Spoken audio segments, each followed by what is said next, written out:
Are you smiling? Good morning, everyone. Let us know when you jump on that you're here, where you're watching from. This morning, we are going to do a sign project.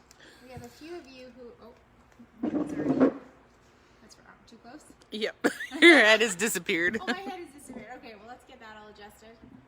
We're trying out, this is our first video workshop with a microphone. So let us know if you can hear that a little bit better. Wendy's just adjusting the camera and getting everything set. Does it get bigger when you turn it on? Is that what happened? I thought when I tested it, it wasn't too big. Now are you going to be able to see? I think so. She's still adjusting. There we go. There you go. It's okay now? Okay. Yeah, so let us know if you jump on with us. We know some of you haven't picked up your kits yet. If you had ordered a kit, they were all ready to go on Thursday. So we know some of you are just going to watch the video and do it later, and that's totally okay. And in some cases, maybe even better, because sometimes it's hard to keep up with me. But if you're watching now and you have questions, be sure to post them in the comments. Wendy's going to be watching for the questions, and she'll let me know so that I can keep answering them. We're going to be making, so one of two versions of this sign. So it's a home sign that we attach a mason jar to. So we're going to paint the sign, get the letters stenciled on, and do the jar, and we should be finished up. I don't know how long this will take, an hour, hour and a half. So some of you did the one with the heart, and you've all picked your own colors. And some of you did one with the maple leaf. So, and some of you changed the colors on that too. So when you're finished your project, please make sure that you send us some photos so we love to see the work when it's all finished. Yeah, I think that's, have you got anybody on yet, Wendy? Yep. There's one yet? Okay. Yep. Who's on? Chrissy. Hi, Chrissy. Fee or Fi. Chrissy. Allison Serby. Oh, Allie. Shannon. Morning, Shannon. Corinne Delgado. Oh, she's in California. Oh. Ashley Callahan. Hi, Ashley. Awesome. Okay, so yeah, we still have kits available. So if you are going to watch along with us this morning and decide that you want to make one, we do still have kits available. They are on our website under DIY. What does it say? I think it says DIY creative workshops, and then underneath there's a DIY video kits section, I think. So the kits will be under there. Sometime next week we will move this video from Facebook to our website as well. So if you get called away this morning and you're working along with us and you have to come back to finish it, the video will stay on Facebook until it goes to, well, I think it will always stay on Facebook, but it'll eventually move to our website. So you'll be able to pause and replay and go back and watch stuff. So don't worry about that. So the first thing we're going to start with actually is the jar. So grab your mason jar. Go ahead and take the lid off. I'm not going to use the lid. And then you are going to take, Wendy, we didn't get me paint for the jar. Oh. What did we decide? Amber Yeah, paint. right. Yeah, okay. Well, there you go. You guys all have a little pot of paint in your in your kit to paint with. We were like here till, I don't know, kind of late last night deciding what color I was going to paint the jar with, and apparently we made the decision and then walked away. So you've got a little pot of paint. The smaller pot of the paint, it'll have your color in it. You're going to go ahead and grab that, and you're going to grab your smallest foam brush, and that's what we're going to paint the jar with. And a couple of things to remember when you're painting on glass. So painting on glass is very different from painting on wood, just in that the fact that it's not going to absorb into your wood. Like, you know, when you paint into wood and it soaks it all up. So the trick to painting, thank you. The trick to painting on glass or painting on metal, anything it doesn't absorb into, is that it has to be very, very thin layers. So we're probably going to do, I don't know, it depends on your paint, but 3, maybe even 4 layers of paint on your jar this morning, and just thin. If you put it on thick, you will not get a good result. Later it will want to chip, and it won't want to dry, and it kind of gets gobby. So we're going to start with the jar just because we're going to do so many layers on it. So go ahead and grab your foam brush, just dip into it and just start to paint. And the first layer is kind of almost going to look like a kindergarten student did it. It's going to be really messy, lots of strokes in it, but it's just kind of just giving us a layer that the rest of the paint will bond to. And So don't worry about getting thick coverage or lots of coverage. If your paint is really thick in your container, you can go ahead. Oh, I already made my first slab onto here. If it's really thick, you can also add a little bit of water. Take your brush and dip it into your cup of water. And that will help keep the layer really thin. So don't worry how it looks. It's going to be totally translucent. It is not going to look good. But the idea here is just to get a coat of paint all over your jar. And it's a little tricky to get it off your hand at the end, so keep your brush handy. And we'll just come back to this periodically while we work on the board and add more paint to it. So there we go. So we're kind of doing like a fall version. I said to Wendy, so I've done a Canada Day version and I've done a everyday version. Now what kind of version should I do? So we thought we would do amber waves, and then maybe I'll have something to put fall flowers into. Although I'm not sure these two have ever really left the store, so I don't know why that matters. Maybe it matters because I already have two. We've done this workshop live a couple of times. It's actually been a pretty popular one for us, so it's kind of fun to bring it back. We've had a few requests for it, so this makes it easy to. Now it will forever be available via video, so that's kind of fun. Okay, so I'm going to call that. You might be able to go in and fill it in a little bit. If you did your first layer really thin, which you should, can you see that? It's still kind of almost opaque. Yep. And that's just enough to kind of get it covered. You can actually already go back in and give it another little layer. If you start to peel paint off as you're doing this, then it's too wet. You've got too much on and you just need to set it down and dry. So anytime that you pick up your brush and work on your jar and you're taking off more paint than you're putting on, just set it aside. Okay, there is no graceful way to take this off your hand. Okay, so I'm just going to kind of like that. Actually, maybe we could move these signs. Back here. I'm just going to kind of like slide it off my hand, and now what have I done with my paintbrush? And then I usually just use my paintbrush to kind of stabilize it. Can they see that, Wendy? Kind of like slide it off your hand like that and use your paintbrush, and then you can touch up the top. And we'll give that a few minutes and then we'll go back in and check it and do a second layer. That's probably the hardest part of the whole project. Right there, that first layer of paint, not making it too thick. No questions, Wendy? Not yet. Okay. I think everybody's sleeping and they're going to do this video later. We've got quite a few.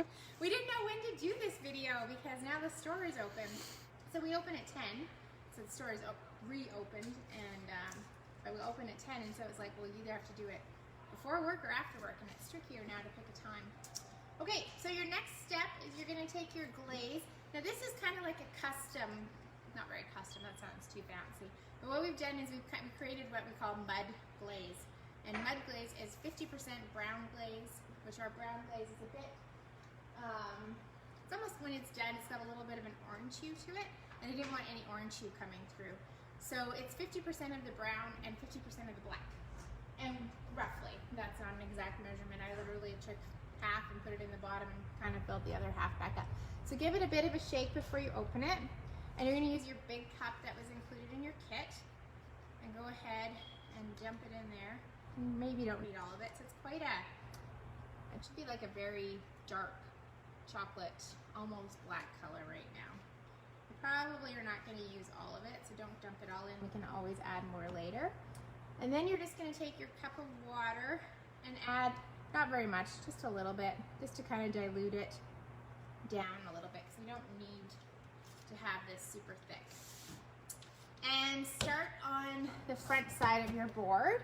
So this is the part with the slats will be your underneath. Start up here because we're gonna do most of our work up here, and that'll give it the most time to dry. And just take, go ahead and give it a little mix. I might have added too much water. There you go. I just had to mix it.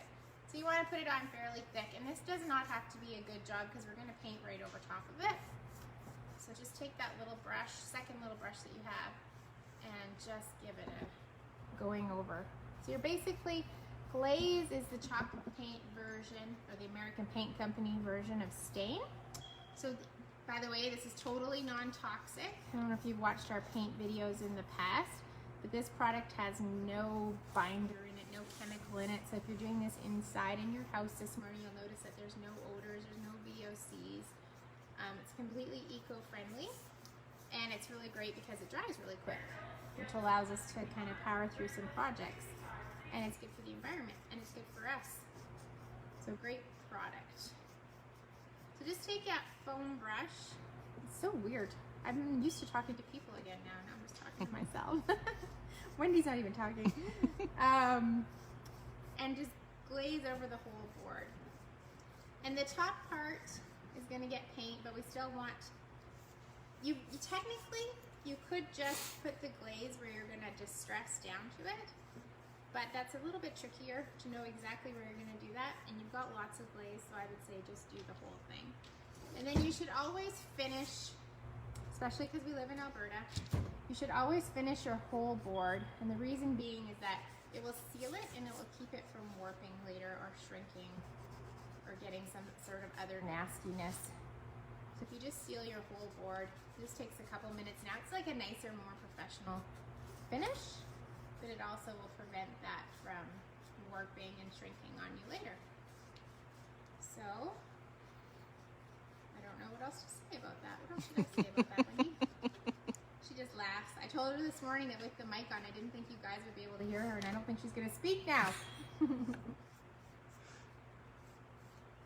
Should be something I could talk about.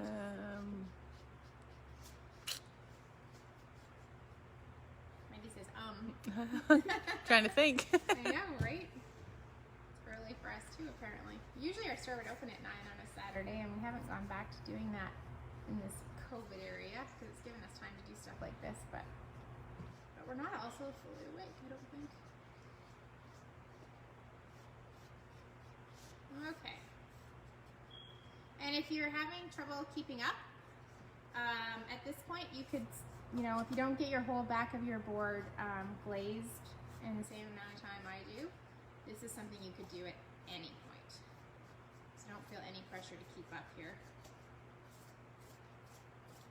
No one's ever going to see back here.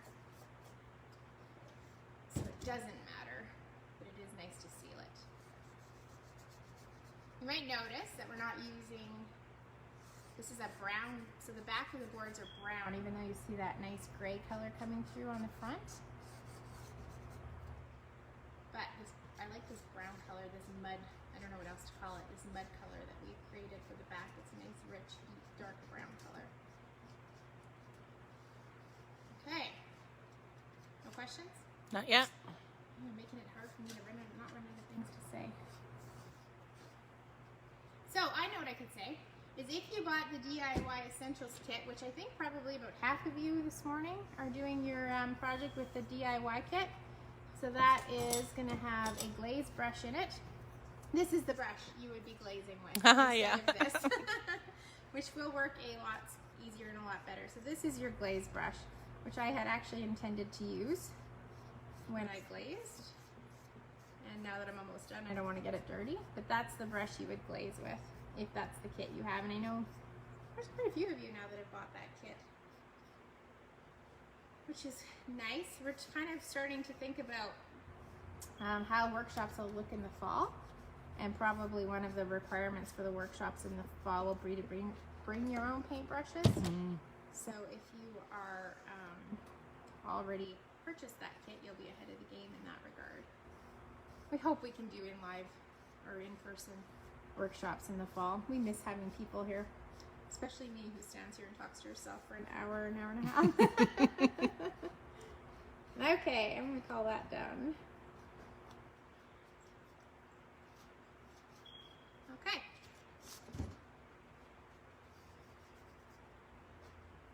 Looks pretty good.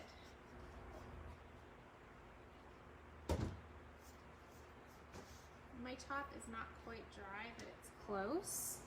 So I'm gonna, now as you watch your, better move this aside. You're actually not gonna use the glaze again. If you added water to the glaze, don't dump it back into the bottle. The water is a contaminant.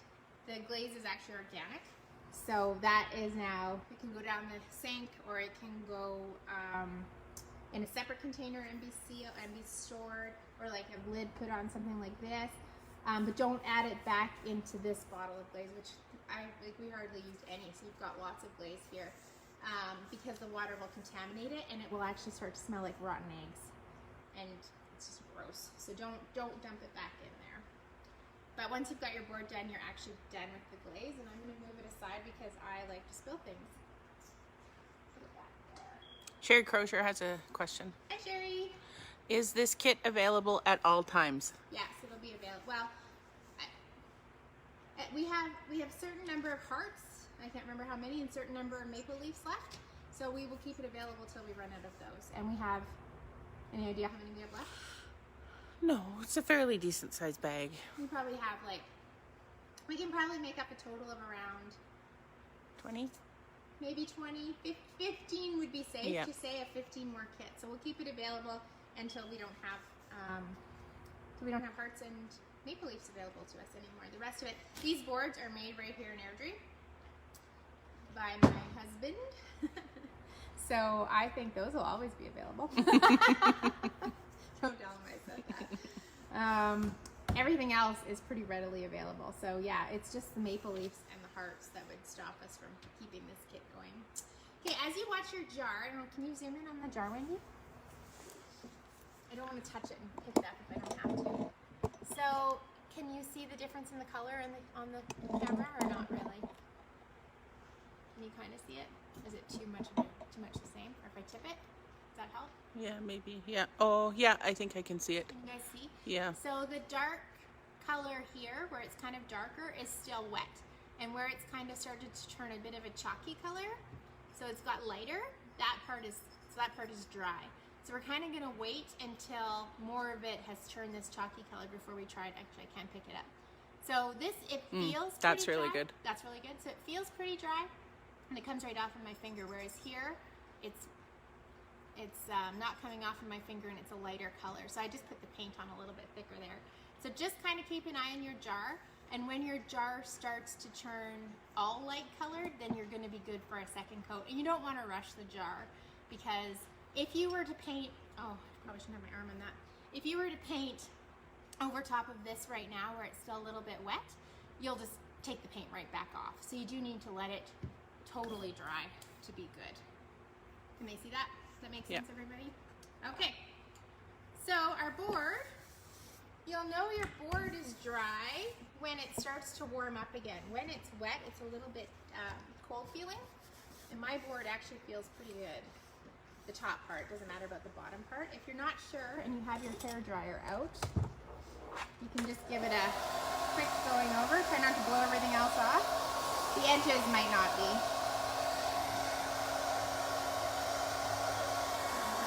I think it's pretty good though. Look at that. Yeah. Maybe right there.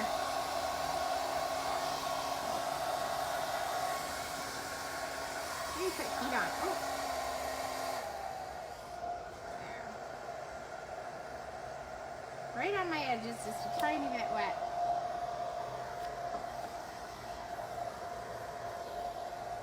See, if you were here for an in-person workshop, we'd be like, go wander through the store, take a break, don't watch paint dry. But because I don't think you want to watch me watch paint dry, we're going to speed things up with a hair dryer from now and then. Okay, so I'm going to wipe my hands. Yes, Wendy? Wendy made the sound she makes when there's a question. Sammy Hawkins asks how much for the kit. The kit is $89. $89, I think. $89 plus GST. I'm pretty sure that's right. And you get everything in the kit except for your florals that you will need. So, and I guess you had to provide like water. What do you get? What did you have to provide on your own? A cup of water, an old gift card or credit card, a pair of needle nose pliers, a pair of scissors, a hair dryer, some scotch tape, and white glue. So it's pretty much everything that you would need to complete the sign. Or we'll find out. Sometimes we're doing these workshops and I'm like, oh, we should have put that in the kit. Okay, so now, once your board is dry, so if you bought the DIY Essentials kit, so what that is, for those of you who didn't buy it, it's a glaze brush, a small paintbrush. This is actually a medium just because it's what I had handy, but it comes with a small size paintbrush, which is this one, so very similar. Glaze brush, paintbrush, and brush cleaner. And this is also works as surface prep. And so this works great if you want to clean your brushes, or if you're refinishing a piece of furniture and you want to clean that piece of furniture before you, well, you need to clean that piece of furniture before you paint it. So this is actually something you can dilute and use in a spray bottle to clean furniture, or it also works to clean your brushes. And we just had some people wander in here and it's making me very nervous. So you're going to take your paintbrush. If you don't have the DIY Essentials kit, you're going to take your larger foam brush and you're going to paint like that. You okay? Yeah. Made Wendy nervous too. She's coming right back. You are going to... Now, with chalk paint, you're good to start with a wet brush. This is an older brush. So lots of water will keep the paint moving around. And all we painted on the sample boards was kind of the part that you can see. So it's just like the edge, and it's not painted perfectly because no one's going to see at the back. So don't let that stress you out. We did do the top and then the front side of the board. It looks like in one I painted this part of the top of the back, and in one I didn't. So it doesn't really matter. When it's hanging on the wall, you don't see it. So it just depends how your painting goes. So start with a wet brush. Go ahead and dip it into that container of paint and just start to paint. So that person who came in was a trailer customer, and now they're laughing at the paint tutorial that's going on. You can kind of just keep spreading it around. Now, the more paint you put on here, the more paint you're going to have to take off, so keep that in mind. The idea is to distress it back, so you don't need to have this super thick, but you do want it white everywhere. And this will not take a lot of paint. And I think I must have dipped my brush twice. Did I dip my brush twice before I started? Yeah, yes. I am going to do the edges and then come back.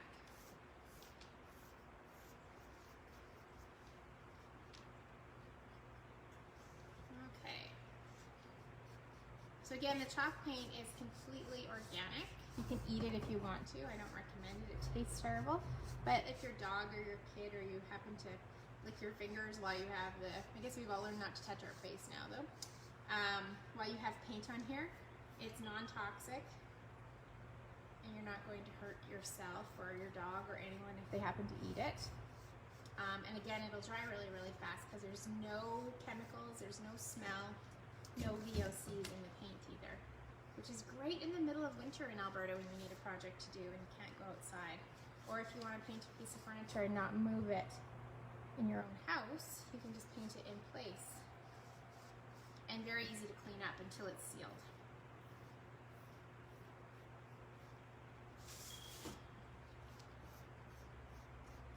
Okay.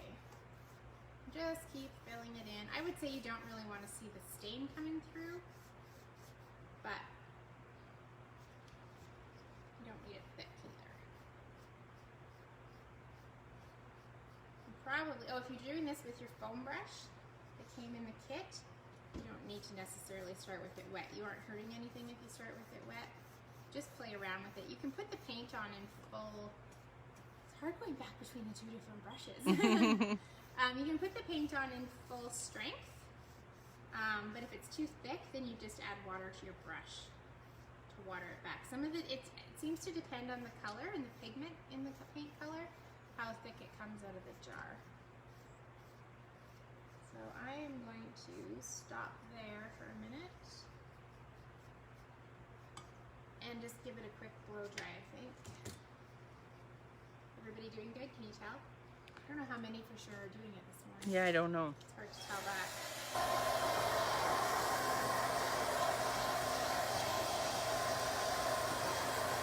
And maybe while I have my blow dryer out, I'm going to get my jar too.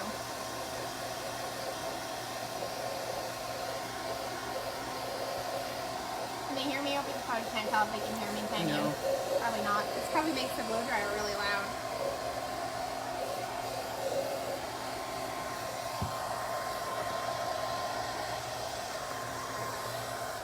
I'm going to leave that for a minute. Set that aside for a minute.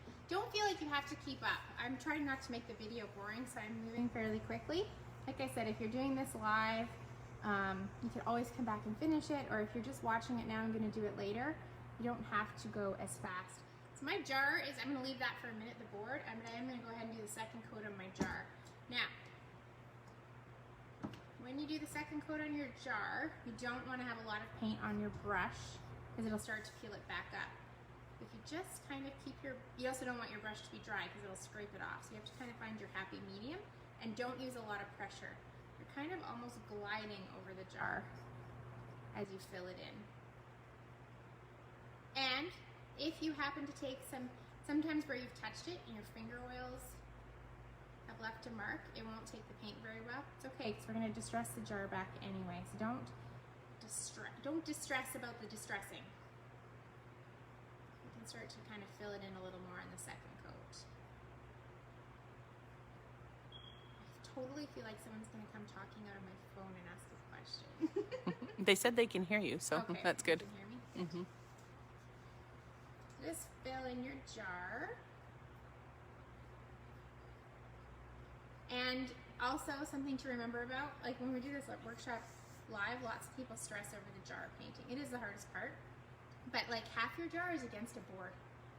So you are only going to see this much of the jar, like maybe from here to here. So it's just not worth worrying about it. And sometimes, like if you were painting a jar for a wedding and you wanted to be able to see it all the way around, sometimes you would actually seal it. You can use our top coat sealer and then come back and add another coat of paint. So there's more than one ways to skin this cat. Probably not quite how that saying goes, is it? Skin a cat? I don't know where that came from. Alright. Yeah, and I say my jar is going to take 3 coats of paint by the time it's filled in the way I want it to be. But it's getting pretty good now, actually. So the second coat, if I lean in, Wendy, second coat, is that good?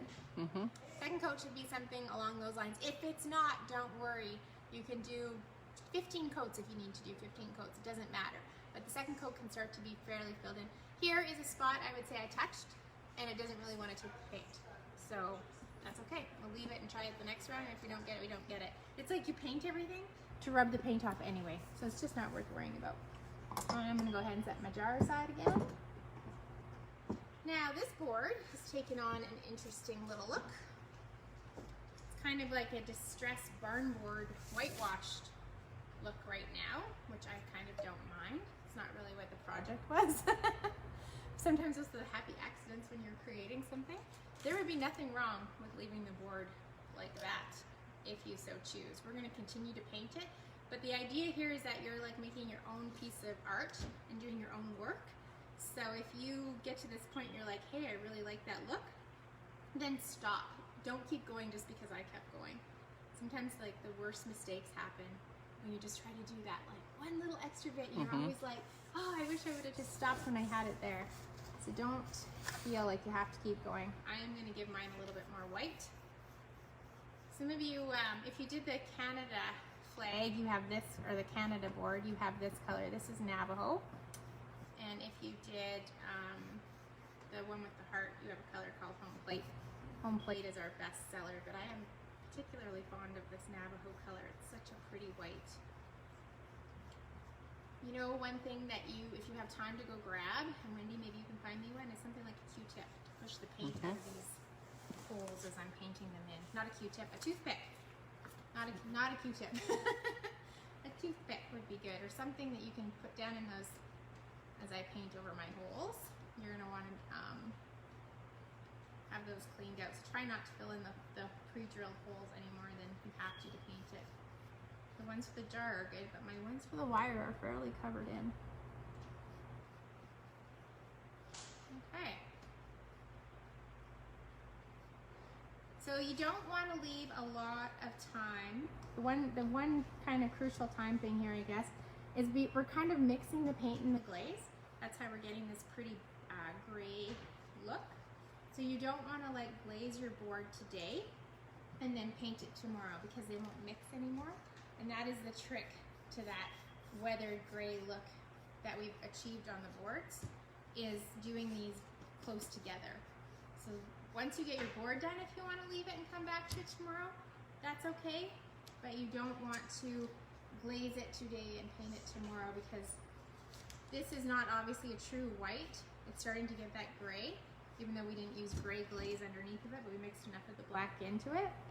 And if you left this, you wouldn't get that. You would just get white, and it would distress back to the brown once it had fully cured.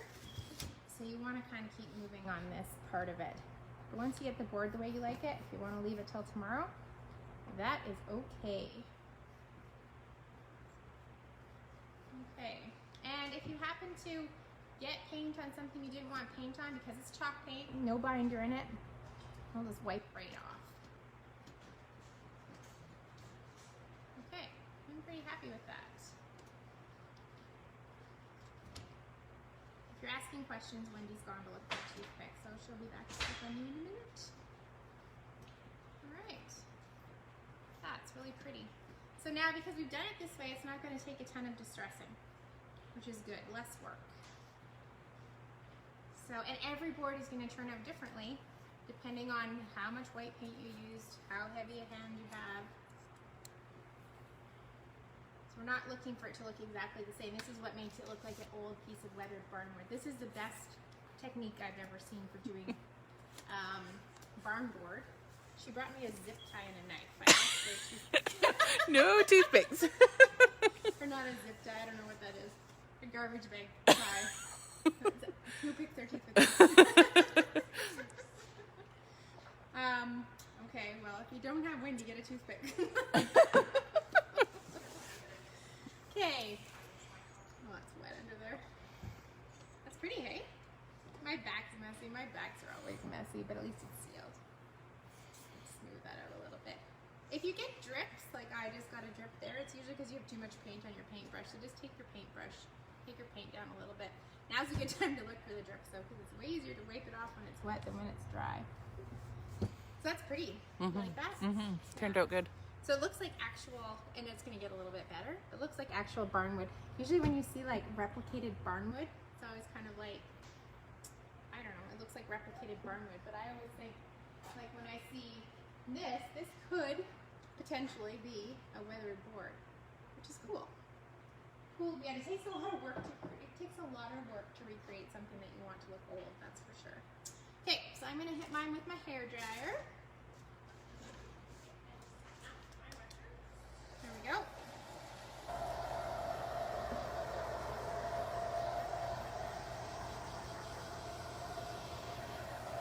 Yeah, that's coming along well.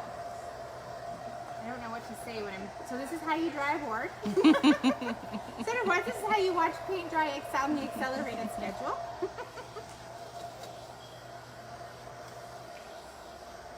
I guess it's Independence Day, hey? It is. Oh, happy 4th of July to our American friends. We usually have some of our American friends watching our videos, so if you're watching, happy Independence Day. So weird without all the stuff on Canada Day this year, I thought. I missed all that.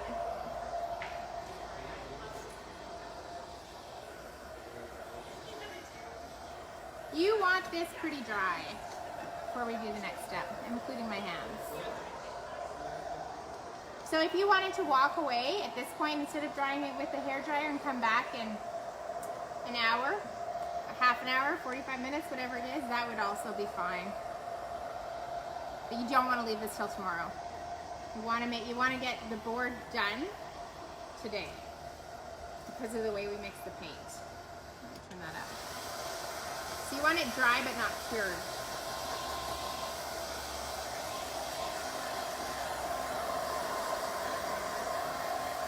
You can sort of they can hear me, right?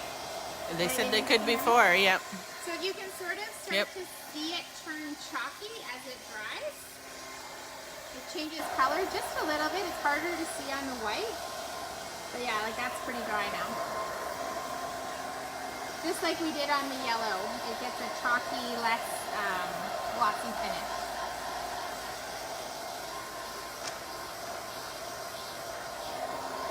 Okay.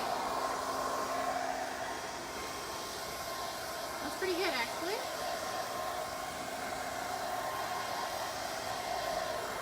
I'm going to give my jar another shot just for because we don't have the magic of television where we already painted a jar. Because we didn't even know what color we were doing apparently.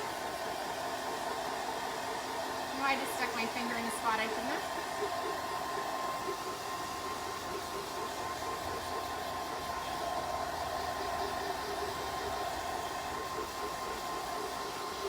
I kind of like it when it starts to get like the natural distressing, like where the paint didn't pick it up. I hope they can hear me. I'm gonna wait.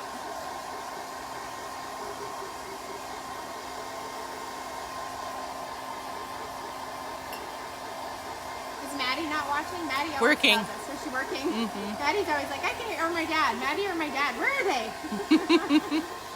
Oh, they can hear you. Sherry Crozier said. What's that? Sherry Crozier said they can hear Good? you. Okay.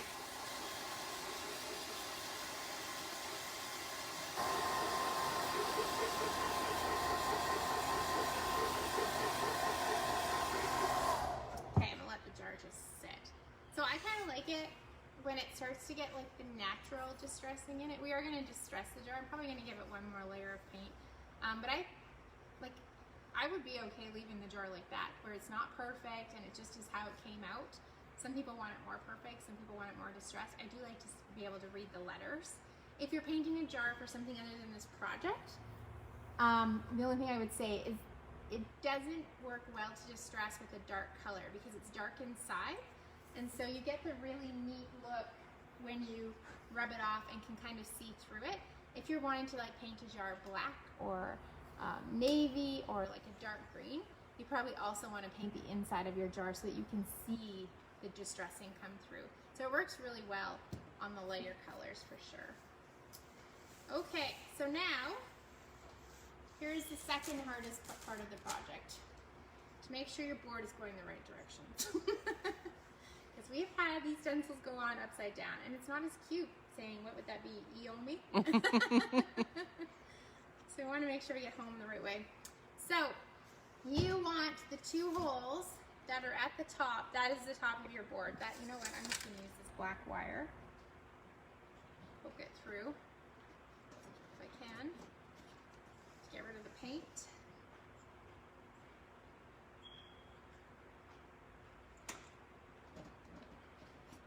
There, so you want those two black holes, that will be the top of your board. And these two holes, when you have the board facing you, will be on your right-hand side, just slightly to the right. So make sure those holes are at the top before you start to place your stencil, and that these two holes are on your right-hand side.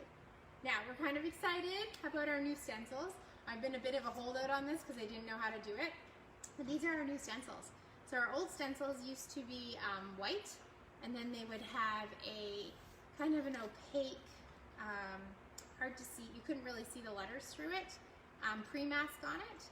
And now these ones are going to be easier to line up because there's still 3 layers, but so you're going to be able to see through it.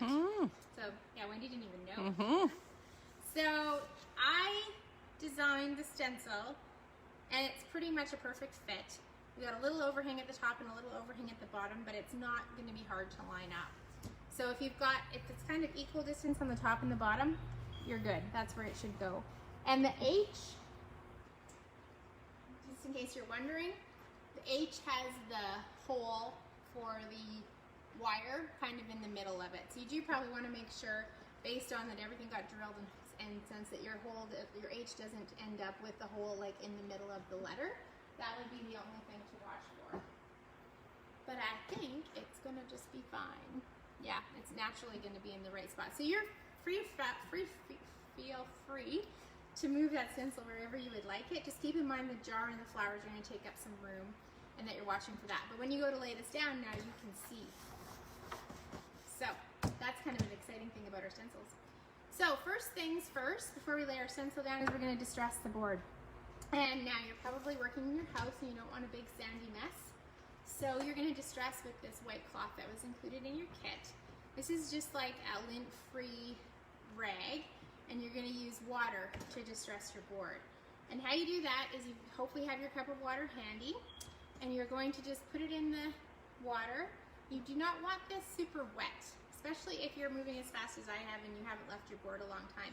Just kind of want it damp. If you leave this part for later and your board is really, really super dry, you can use a little bit more water, but kind of test it and start with a little bit of water to start. So you are just going to rub along the edges and start to distress with the paint. And the paint will just start to come off because the water reactivates it and takes off that top layer of paint. And as you start to do that, you can see you get this really pretty gray mix coming between the glaze and the paint coming on wherever you want to rub it. So you can do as much or a little as distressing as you want. And you're just going to up and down, go slow because it happens faster in some places than you think it will, but remember that's also what makes it kind of unique and cool. I'm gonna go all over it. I think that if you were to see a board in a, like if this was actual barnwood, you would see a lot of distressing on the edges, including the edges of in between each board. And then maybe like around where the jar was and a little bit here and there. So there is no right or wrong, but you probably don't want to rub it all back to a total gray. You just want to get those edges, or I want you to get those edges. You should do what you want. Just kind of keep rubbing the paint back. And as it mixes, you get that lovely gray color, which to me just looks like weathered wood, which I happen to love.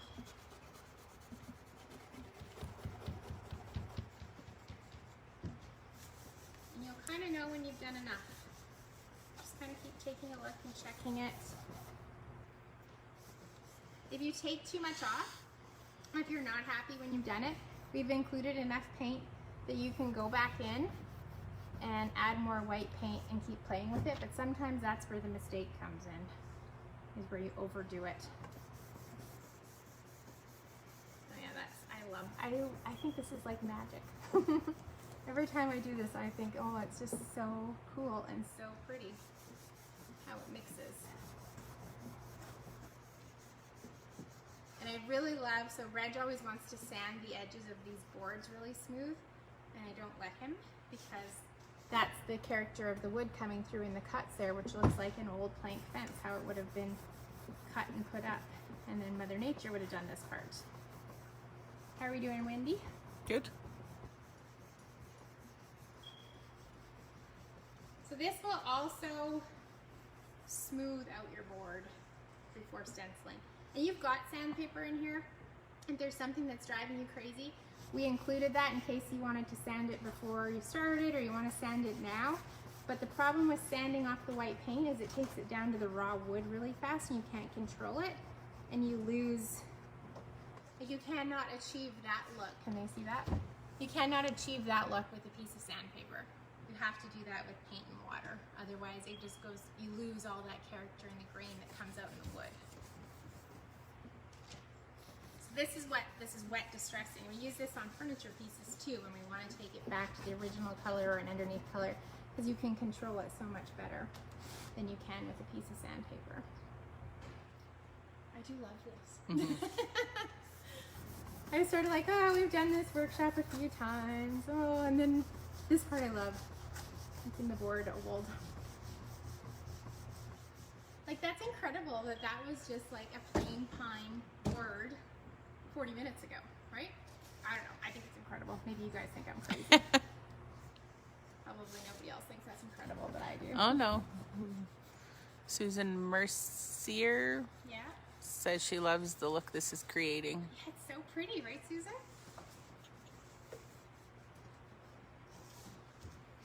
You don't have to like hire someone to cut down their fence or their barn to create it. Gonna do a little on the edges because who looks on the edges anyway, but yeah, it's so pretty. Now this is where I'm like having fun and enjoying this, and I probably should stop because it's probably really good, but I'm not quite done yet. I'm still enjoying it. It's kind of a cackle I have, eh? I watch these videos and I think, why am I cackling? I'm gonna do a little in here. But yeah, I really like it when you do the edges of the boards and kind of just defines it. I guess you work on any sign, but this is so cool. And you can't do this with like a latex paint or paint with a binder in it because it sets up and cures too fast. So this one you can keep working and keep using, keep changing. Wendy should tell me to stop because it's pretty good, but it's really fun. Every time I add it, I still think it's good. And it should be like very smooth at this point where you rubbed over with the water, smoother than you would get it with sandpaper likely too. That's pretty good, isn't it? Up in Right this there. corner, maybe a little bit. Up here? Yeah. Cause you, yeah.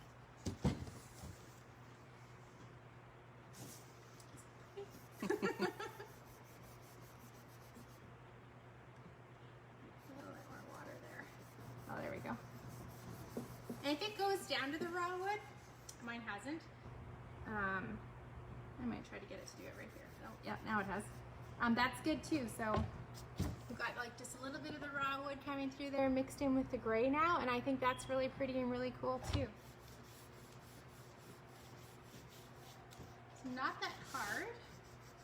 A couple steps, but a really unique, like, I don't know who looks at that and doesn't think it's an old piece of wood now. Right? Mm-hmm. Look pretty good, look pretty even. Yeah. too? Yeah, I think it's good. The back is a complete disaster, but that's how I roll. I never worry about that. I'm too excited about what's happening on the front. And it's very smooth. And you want to make sure it's smooth where you're going to stencil so that your stencils don't bleed, but I love that.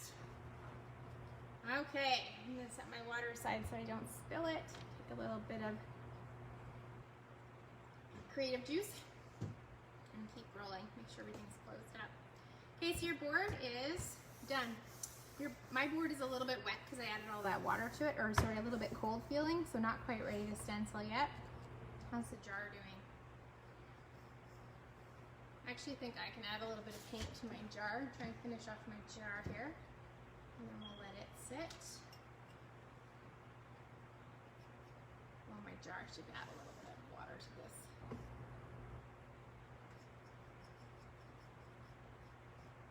And sometimes you just know you're done your jar because the paint starts to come off and you don't want to paint it anymore. This would be a pretty color though. I'm there, kind of fallish. Can you believe we're talking about fall already? I was thinking about that this morning. A month from now, our fall stock will pretty much be here. Mm-hmm. It's starting to ship this week. Is that not sad or what? I feel like we haven't had any summer. It's fall and Christmas. I'm starting to get confirmations from companies about being ready to ship. Like, no, thank you. Ship it. I'm not interested. It's so hard because there's like 6 months of Christmas around here. It's so, by the time you guys see it, we've been dealing with it for a couple of months and it's like, oh yeah, that's a cute ornament. It's starting. I hope we get it all. I don't know, they're talking about shortages of Christmas stuff because of all the shutdowns. So I'm going to let it ship and then I might let it sit in the warehouse and be ignored for a very long time. But yeah, like we normally start putting out fall around the 1st of August. That is a month from now. I know. Crazy. Yeah. I love fall. It's my favorite, but I'm not ready this year. Maybe because we've had like what, 4 nice days? Okay. Yeah, see, I've got this one spot. I'm pretty sure it'll be finger rails. It does not want to paint. The more I add, the more it comes off. I'm gonna leave it. Okay. No questions? Not yet. So I'm going to say my jar is done. And I'm going to let that sit. I've got really yucky painter hands this morning. Try not to cross-contaminate your yellow jar or your jar color onto your white board. Ask me how I know. That's a good thing. I always say, you take a workshop from me, I can't always teach you all the things you should do, but I can teach you every single thing you should not do. I have learned from the school of hard knocks. And I'm bad, because we'll take the retailer courses and stuff that they teach you, and I'll be like, oh, I know how to do that. And I won't be listening, and then pretty soon I'm backtracking, learning how to fix it. So it's good. I learned that way better. Okay, so my board, you want to make sure this is dry now. If you go to put your stencil onto a board that is even semi-wet, your stencil won't stick and it will run. So make sure it's not cold. Make sure you've given it enough time to dry. I'm going to blow dry it for the sake of time, because we've added quite a bit of water back to the paint. And that just reactivated the paint. And really, you only need it dry where the stencil is going to go. It's pretty good. So pretty.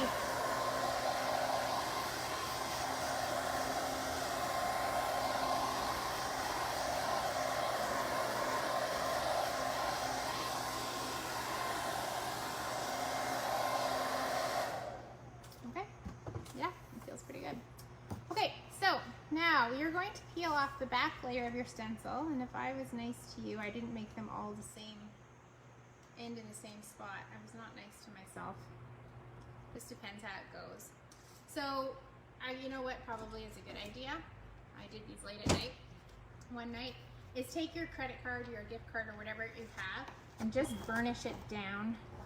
Just in case I missed a spot, give it a good going over so that your 3 layers are stuck together really, really well. It's probably okay, but just as a safety net.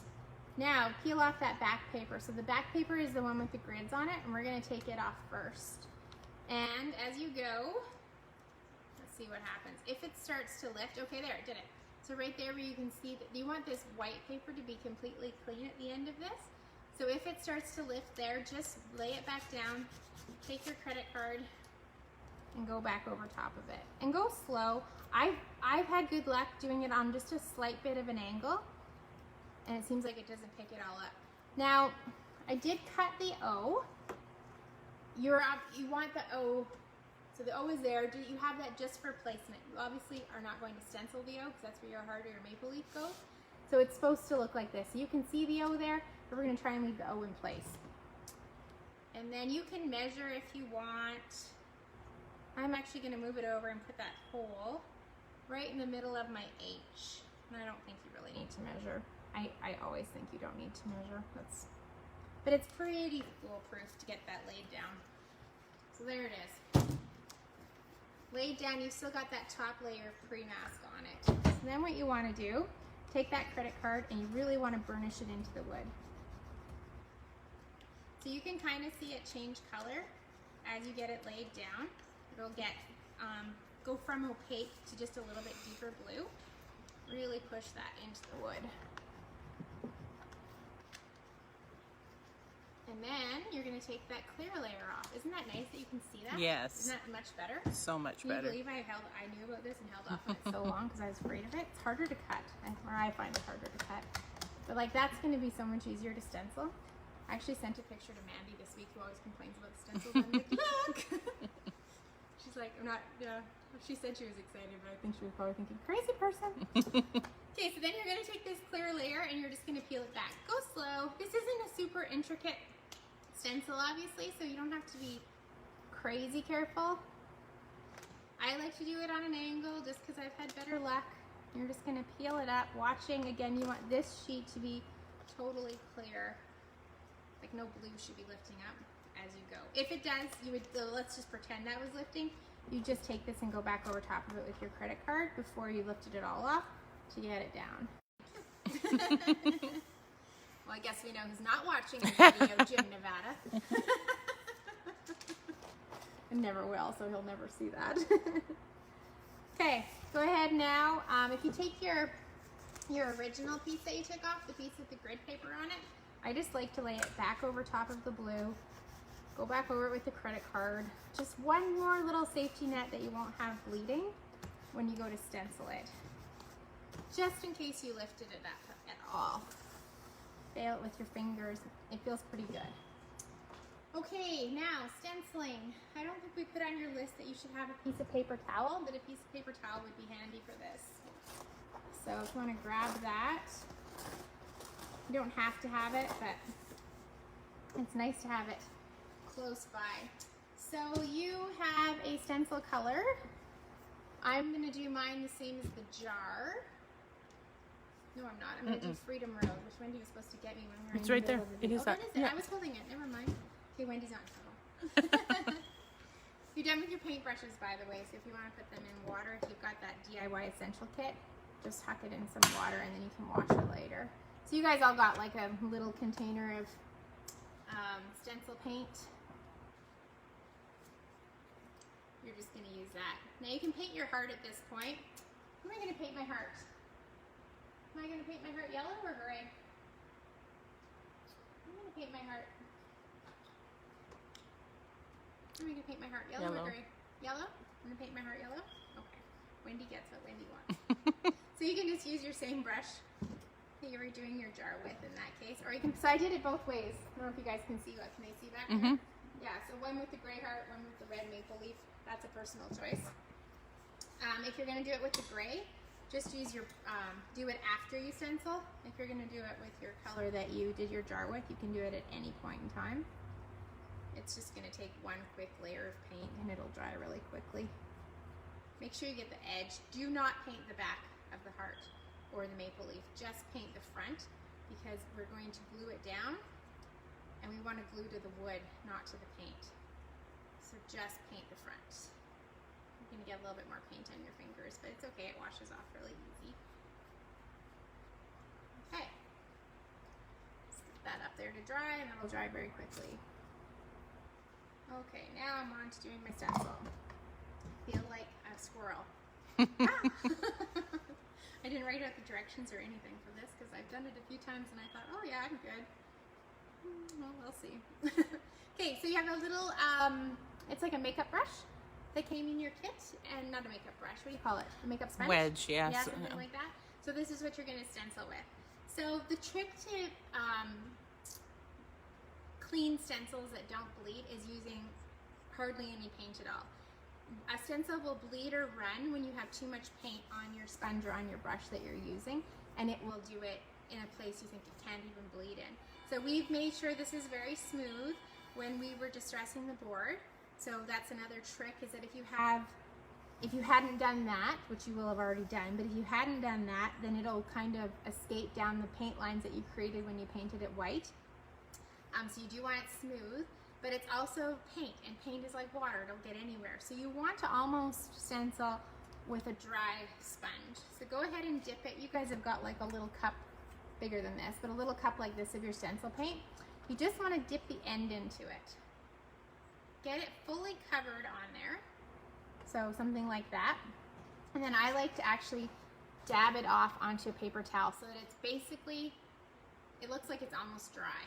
Less paint is better. More layers, less paint. And I just like to go, okay, I took too much off. Better to take too much off than not have enough on. So you kind of get a feel for it.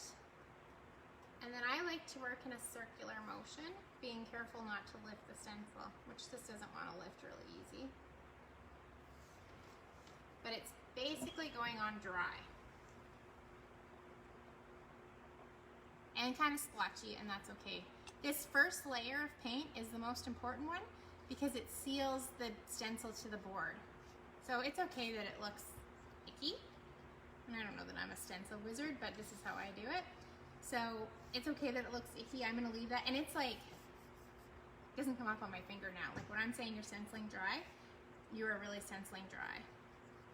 And just keep working up and down the board like that.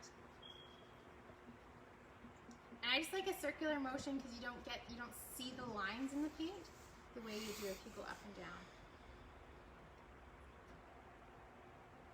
And I don't like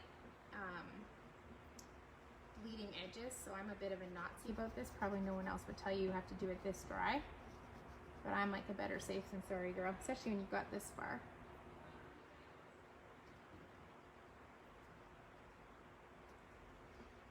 And just keep going in that circular motion. And because it's dry, we can go right back up to the E. And the second time around, it'll fill in a little bit more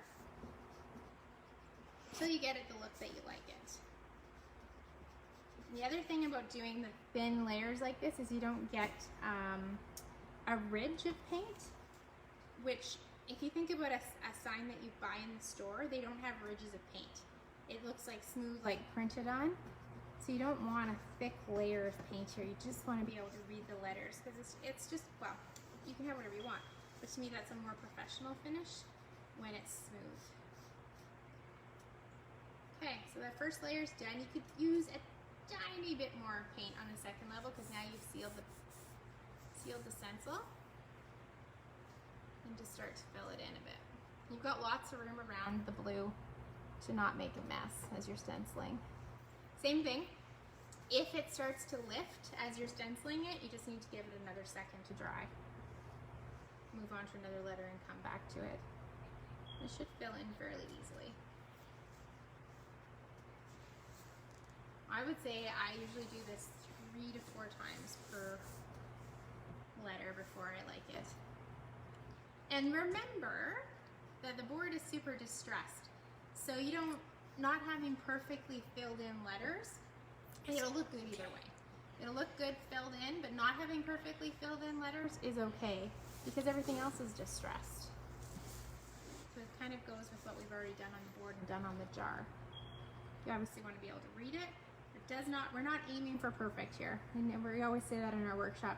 We don't do perfect, and trust me when I say no one else is ever going to study your board like this. So don't sweat it. Most people are going to walk in your house, glance over it, go, oh, that's nice. And you're going to say, oh, I made it. And they're like, oh, yeah. That's about it. Your best friend. Your best friend will give you more attention. But you want to be proud of it. I'm always like, mind you, I make a lot of stuff. And my kids are like, oh, yeah, it's good. Someone will say, oh, that's really good. That's about it. Okay. I'm pretty happy with my H. I'm going to fill in my M and my E a little bit more. And now the other thing you don't want to do is you don't want to stencil and then go make dinner and come back and peel your stencil up. So whenever you decide to stencil your board, make sure you have enough time to complete it and peel up your stencil, because we've got paint on top and it's not as critical on a stencil with this amount of detail. It's not a super detailed stencil, but because we've got paint on top of the stencil and underneath the stencil and it's connected, if you leave it till it cures, it'll rip up your paint off your board, and it's really hard to take up, but it also doesn't give you a nice smooth finish. So you kind of want to do this when you have enough time to complete this step and not leave it. Which, I mean, it's about a 5-minute step, so it's not like you need hours and hours. Okay, I'm pretty happy with that actually. A little spot not filled in there, but I kind of like it. And a little more up here. So it's gonna look something like that, where it's just messy over top of the blue, but that's okay. It's like weird, the radio's not playing, somebody's talking. I'm using baby wipes like they're going out of style. Maybe we should put that on the list. Make sure you have a towel to bathe yourself in. Great thing about chalk paint is it's super easy to clean off if you get it all over your fingers. You will get it all over your fingers in this step. So it's not dry, it's not cured, but it's not, nothing's coming up on my fingers. This is probably the perfect time to peel it up, which is always sooner than people think you should do it. But this is a good time to do it. When you peel it up, I would just recommend doing it the same way you did the other layers. So on an angle, slowly, and it doesn't have to be super slow, but if you go fast, because especially if you're keeping up with me this morning, you don't want to run the risk of ruining your white paint underneath, because we've moved fairly quickly. We have to just go back in there and pull some of that blue up. If you're doing it tomorrow, you could probably go faster than this. And on an angle, I don't know, I'm an angle girl. I don't think anyone else ever says you should go on an angle, but I have better luck with an angle. I don't know why. You can see there, the letters are nice and crisp, easy to read. This blue, you're always gonna stay behind now. You'll just have to peel that up separately. That was just our placeholder, so that's okay. If I was better with my computer, I could have figured out how to do that in one piece for you, but I'm not. There we go. And a little bit down here. If you have fake nails and it's really hard to get in there, or if you're just having trouble getting your blue in, you can just take your X-Acto knife and kind of go in at the edge and pick away at it, and it'll just lift up enough for you to peel it back and not damage your paint underneath. This is a good stencil to start with if you haven't stenciled before, because it's a really, not a lot of intricate, simple design. So there's your letters on. Now mine are pretty smooth, pretty filled in. If you want to, if you're not, so let's say you had a little bit of a bleed, you can take a Q-tip and wet it. I like to take the cotton off the end of the Q-tip, wet it, and just go in and you can rub the gray paint off right now. And if you rubbed it, I don't have a spot to show you, but if you had a bleed up here and you wanted to make that line cleaner, you could take a Q-tip and clean up that line like that. Don't use sandpaper on that, just use a little bit of a Q-tip to clean it up if you happen to have had a bleed. If you didn't use a lot of paint, you won't have a bleed. So you can clean it up that way if you need to. If you want to distress your letters, I'm actually pretty happy with my letters, but if you wanted to distress your letters right now, you've got a piece of 180 grit sandpaper in your kit, and you could just lightly go over your letters and distress it. I don't want to, but if you want to, you can. You run the risk of running back some of your white paint with this, so beware if you want to do that. Mine are pretty filled in on all of them though, and I don't know, I like that it stands out, especially with the board as distressed as this is. But if you wanted to smooth this out or you have a ridge, that's where you would use the sandpaper that was included in your kit. Okay. Awesome. Okay, so we're gonna move on to sealing, right? I think so. So, go ahead. Distressing the jar. I think I'll do that after. Okay. The jar's still just a little bit wet. Okay. So I'm gonna leave the jar for a minute. So you have a bottle of top coat, and you have one more foam brush. You should have 2 more foam brushes, I think, right? Put 3 in there. I only have 2. Did I use one for something else? I don't know. You should have 2. It's probably in this mess somewhere. So we use one on the, oh no, we use one on the stain. Yeah, okay. So top coat, this is organic, so you've got more top coat than you're gonna need here. So if you decide to keep your little bottle of top coat, throw it in the fridge and it will last about 2 years. You've got this little tiny cup. Just pour some top coat in the little tiny cup. And all you're going to do, you do not need to seal the back. See, mine's a mess, I shouldn't have shown you that. You do not need to seal where the glaze is. The glaze is also a sealer, but the paint needs a little bit of sealing. So make sure everything's dry. And then you're just gonna kind of glide over it. And if you can see it, you're putting on too much. So it should just be a really thin layer of top coat. It's sort of like white glue, that if you can see it, it will dry. Is globby a technical term? Technical enough, I guess? Yep. So you wanna just make it wet. And this board isn't going to, you know, it's not like you're gonna be, it's not like a server or a dining room table. It's going to get a lot of abuse, and if it does get abuse, we don't mind anyway because we like the look. But you can just see it. I don't know, can you see it? How it's changing colors, like right there. You see that? Too hard to see probably, hey? But it's just thin. It's almost like you're wetting the paint. There, does that help? Yeah, maybe. I don't know. It's not, you're not looking for like a big difference here. And just very light, just kind of glide over it. Make sure your stencil's dry, obviously. Yes, you can. You can see it? Okay, apparently. So that's all you're looking for is that. Nothing thick, nothing, just like that. That's perfect. And this, again, organic, so it'll dry really, really quickly. I'm not gonna do my edges. You can if you want to, but there's really, the majority of the sealing here is actually to finish off your letters. And then set that aside to dry. Now your jar, make sure your jar is dry. Mine is dry. Yep. And we're gonna use the same technique to distress the jar that we used on the board. So take your clean white, hopefully you did not make the whole rag wet. Yeah, this part's dry because you don't want to get your yellow paint.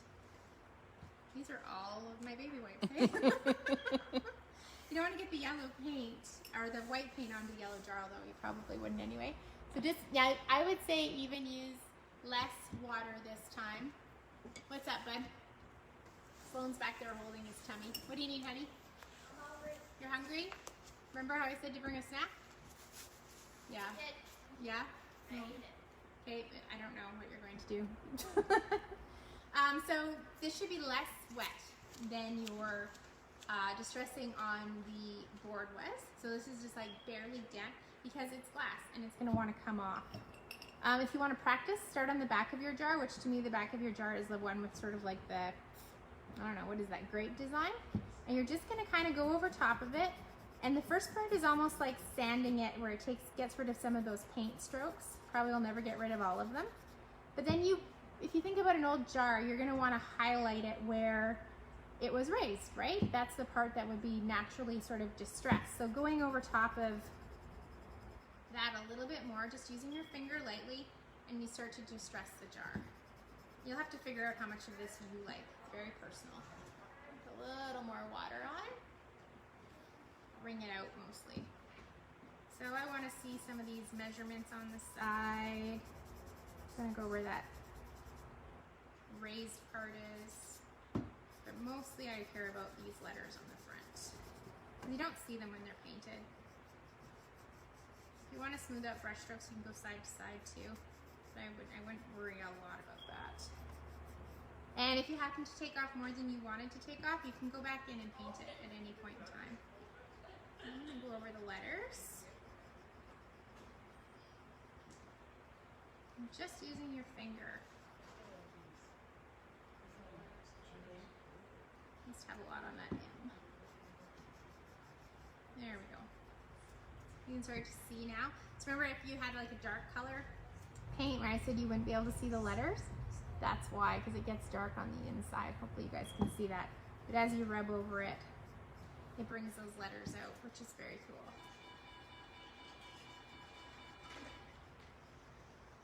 Must be 10, you have customers, yep, 11. Okay.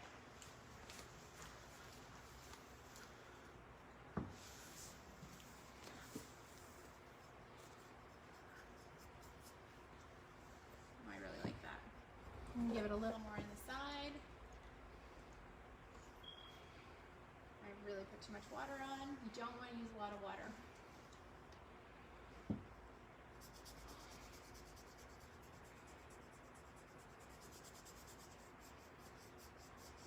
This is so personal. It's just however little or much you want. Keep waiting for someone to say, "Hey, good job." Oh, that's cool. Oh.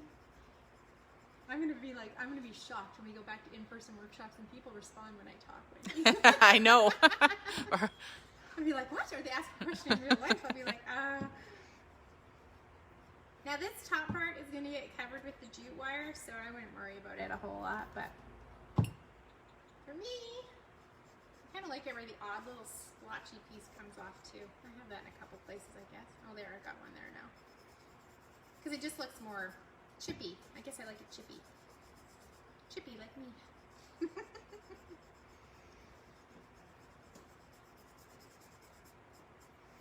I don't think I've ever spent this much time on a jar before.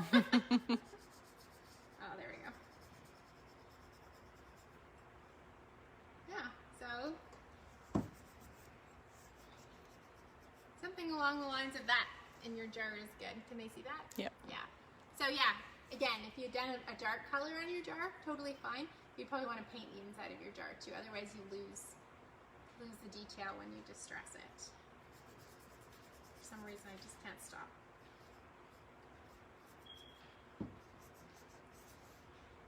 And I should, because it's good. Okay, so just set that aside to dry. If you want to distress your heart a little bit on the edges, remember you're just going to distress it down to the natural wood. You could do that now too. I am not going to. I like mine the way it is, but you could distress it the same way if you wanted to. Okay, we're in the home stretch. So, probably, that is dry. That is good. So, what should we do next? Glue the heart on? Yeah. Let's glue the heart on. So you just need white glue to glue your heart on. Do you have to top coat it first? Oh yeah, you should top coat the heart first. Good point. Top coat your heart and set it aside for a minute. Why are you whispering when you want to do something? I'm a very, very scary boss, that's why. Okay, let that to dry for a second. Okay, we can work on, we are gonna have to top coat the jar too, but we'll do that, let that water, because we've reactivated the paint with the water, we wanna just give that a minute to dry before we do that. Where'd the black, oh there it is. Okay, so to put your wire on, oh yeah, if you were like me and you use this as your toothpick, you might wanna clean the white paint off. There we go.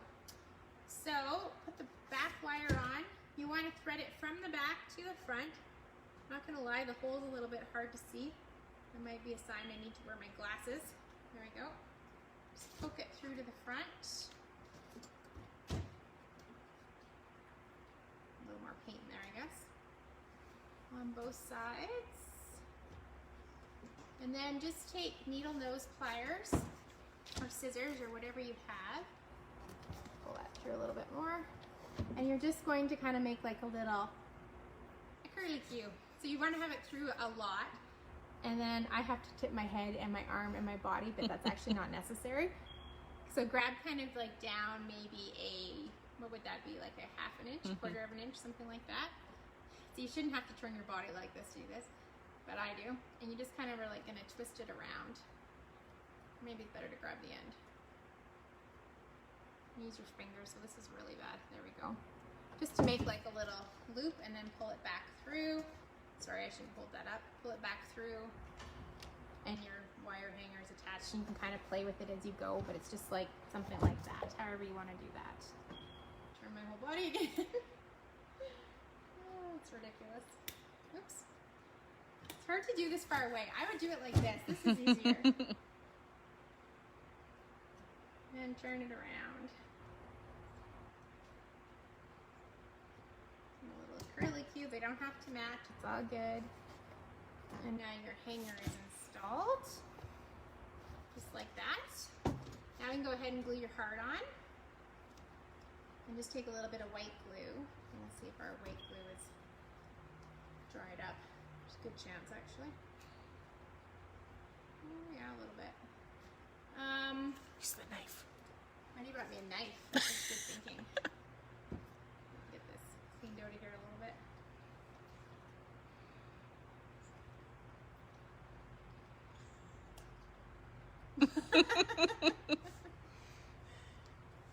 Okay. You don't need a lot of white glue, so remember, if you use a lot of white glue, you're going to get white glue globs. So this does not have a big important job, and this, it wants to accept glue. It still might be. Okay. So don't feel like this has to take a lot of glue. This isn't holding anything on in particular, like particularly hard. So just rub a little over the back. Oh, that's a glob. Things you should check before doing a Facebook Live video. There we go. So just a thin layer. You don't want it coming out the edges, that's icky. There we go. Morning. Now, I don't think I can do this upside down. No. Sorry. I'm going to place it on an angle because that's kind of cute. There we go.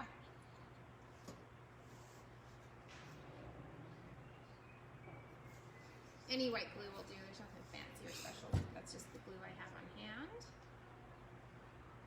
Okay. Now we need to seal our jars. Mine is a little bit wet. I'm going to use the hair dryer one more time.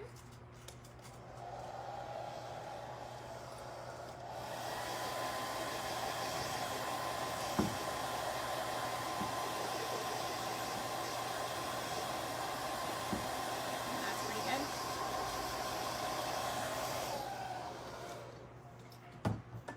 Okay, and again, this needs to be a very thin coat of top coat. You're reactivating the paint essentially. And so you don't want to use a bunch of top coat on here that's going to make more, that'll distress your jar more. So if you wanted to leave this till tomorrow and come back and distress your jar, that's okay. Sometimes people are like, or not are like, I'm not 46 years old. Sometimes people say, I put on the top coat and it lifts the paint off. And even though I left it for 2 days, that is because you're using too much top coat. Because remember, it's not sealed until you do this, so it's very easy to reactivate this paint. You can just do it with water. So using a lot of top coat reactivates the paint, and the paint will want to lift. So this is truly a case of less is more. It does not have to be a lot, and it shouldn't be a lot. And plus, you don't want to see it. It's not pretty to look at. But yeah, every time I use too much top coat and lift the paint up, and no one, that's just, that it's reactivated. That's what's going to happen. So keep that in mind. Be very sparing with this step. You want it on there to seal it, but not thick at all. And you'll see it brightens it up. Just looks wet. This jar, top coat will fully dry in about 10 minutes, but it takes about a week or 10 days before it cures.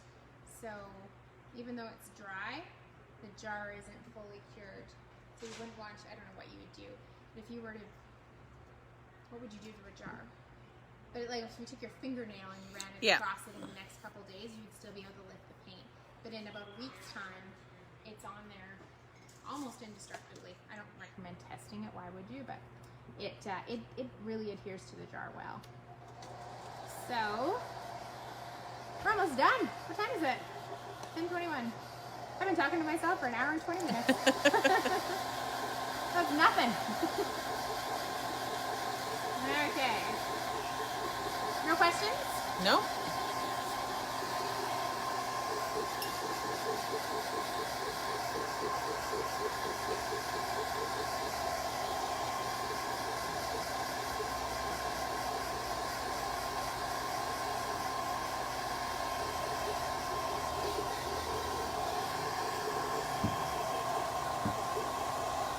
I would normally not recommend you dry top coat with a hairdryer. I would normally that you were patient. I would advise you to be patient. Give it the 10 minutes, but again, I don't know what I will talk to myself about for 10 minutes if we don't. Okay, so you have a piece of wired jute. This has got jute running, or wire running down inside the jute. This is a little bit tricky to get through these holes, so we recommended that you have some Scotch tape on hand, and that is just so that you can tape up these ends so it's easier to poke them through the holes. Good morning. Hello. How are you guys? Good. How are you? Good.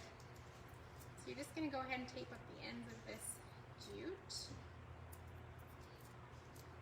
To make, and we'll take this off at the end, but it'll just make it that little bit easier. I would do both sides because it wants to fray around the wire, and it's a tight fit through the jar or through the holes, and we want it a tight fit so that it doesn't sag on you. But it does make this a little bit tricky. So if you have somebody in your house who can help you, this might be the step that requires someone to hold the board up for you too. So just tape up the ends like that. Start at the back of your board and push it on through the holes. And then I'm stuck and my tape is in there. Awesome. What am I going to use now? Where's my toothpick now? Oh shoot, I haven't had that happen before. Well, as promised, I'll show you what not to do. Do you want another piece of black wire, maybe? Maybe. Here's my black wire. I can see the tape. It's tight coming through there. Let me see what I have. I have a pencil. Not long enough.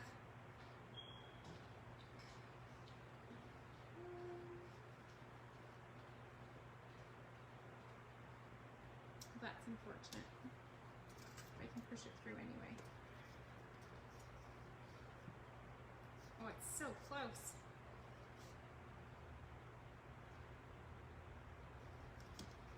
You know what? Probably got some paint down in there and I did not clean that out.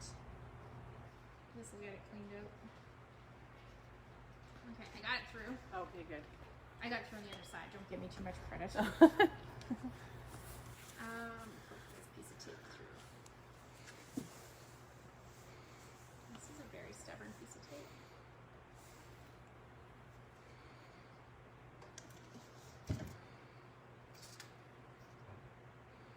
Well, I don't know what I'm going to do. Oh, there we go. So another good reason to have those pliers.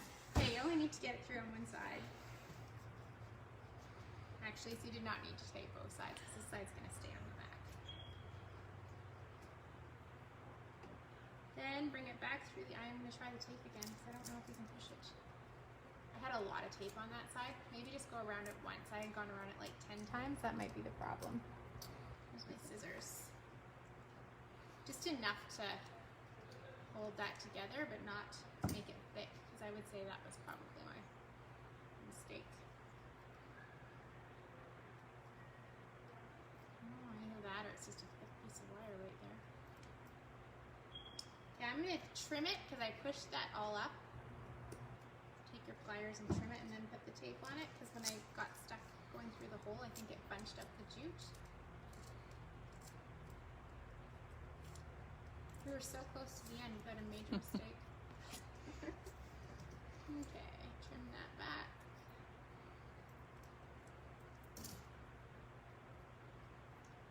Hold your breath and push. Comes through the other side, no problem. Tape is stuck again. I just have paint in there. Where's the black wire? So maybe don't put your black wire on it. That's the rim.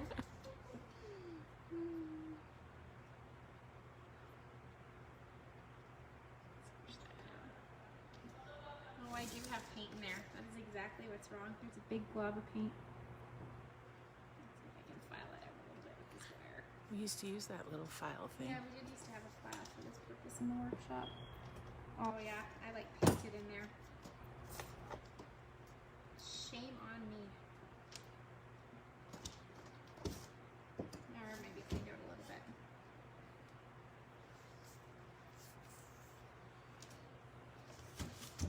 I've made a mess of this. You've got extra wire, so if you have to cut it a few times, it's okay.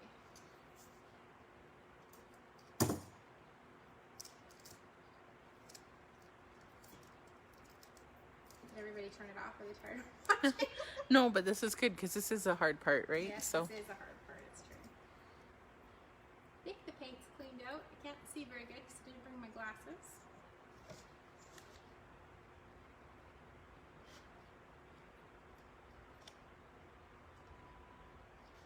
Now what I'm going to do, I'm going to take some of the jute off the tip too.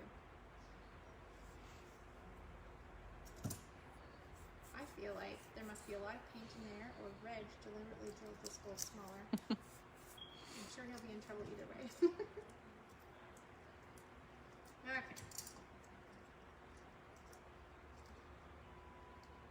There we go. We've got people coming in all over the place.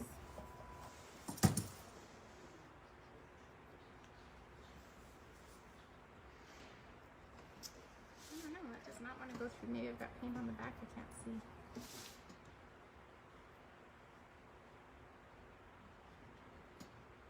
It's just that piece of jute because it comes right through there.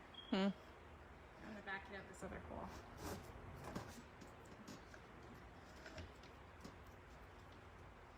Okay. if all else fails. Yes, all else fails. Do it the other way. It's this piece of jute. Okay, we made it. We shouldn't have done that yet. But okay, so now you want to take your jar. There's a lot of people in here all of a sudden. Go ahead and wrap it around. So pull it through to the back, so you don't need a lot on the back, right? So just leave yourself a little tail back there. Go ahead and wrap it around. And I like to wrap it underneath that lip just so that it's more secure. Then feed this piece of jute back through. Get it the way you want it. I can't see. I would normally flip it around, but you want to lift the jar up off the table. This is where it's handy to have a second set of hands. Pull it as tight as you can. Form it and pull it. How's that look? Folks. Good. How are you today? Did you bring me one? Pretty straight without me flipping it. Yep, I think it's good. And then I'll try and flip it around so you guys can see. Nothing fancy to this. You're just gonna twist it. As tight and holding it as tight as you can, and sometimes it helps. Actually, I've got mine pretty tight. Mine's tight. If you need to, you can use your pliers to get it tighter too. And just twist it all the way down. Okay, we're really low on carpet fiddle right now, unfortunately.